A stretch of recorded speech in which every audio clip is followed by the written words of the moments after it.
Hello friends, this is Dr. Saurabh Patwadan from Nandadeep Eye Hospital and PG Teaching Institute.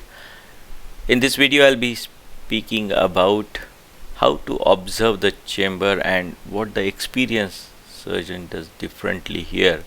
So this is a case of dense cataract, more of cortical nature, and the first steps are done perfectly, good CCC, hydrodissection and nucleus rotation. And we start off with the phacoemulsification. The plan is to do stop and chop. So first we have to get a good deep trench so that we can divide the nucleus into two halves.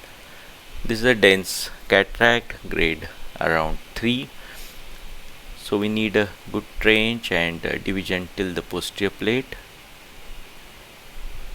The lateral separation is very important.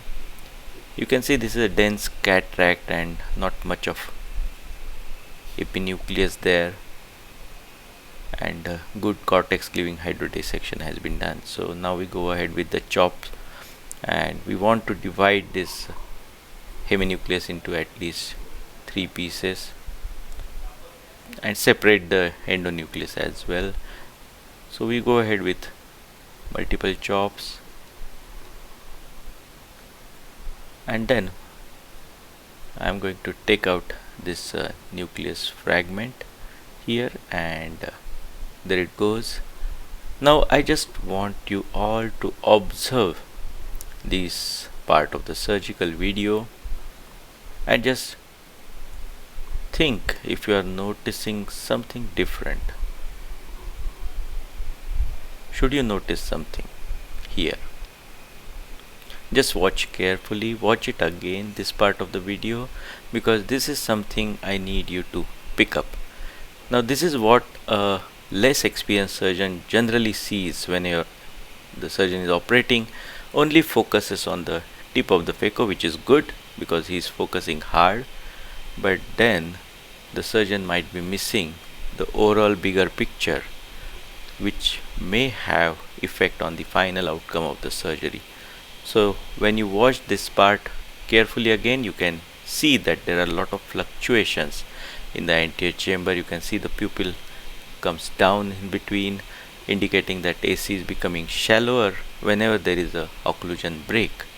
So what the experienced surgeon does, I reduce the vacuum till I get stability of the anterior chamber. So here I reduce the vacuum from 400 to 300. Other things which we can reduce is reduce the aspiration flow rate and increase the bottle height, so inflow is improved. Now you can see the AC is very stable, and now I can go ahead with emulsification of the last couple of pieces which are left there, and you can watch the posterior capsule, you can watch the anterior chamber here. Now it's quite stable. So though we have standard parameters fixed for the surgery, we may need to change these parameters intraoperatively by noticing these subtle signs of fluctuation in the anterior chamber, so that we can achieve great results in each and every case that we do. So what is the take home message here? Observe the difference. So watch this part again and again carefully, because I know that if you are not experienced enough, you may not be able to understand the difference between these two videos. Keep watching my videos, do subscribe to my YouTube channel, share with your friends. You can also join the Facebook page phacotraining.org.in and the website. Thank you so much.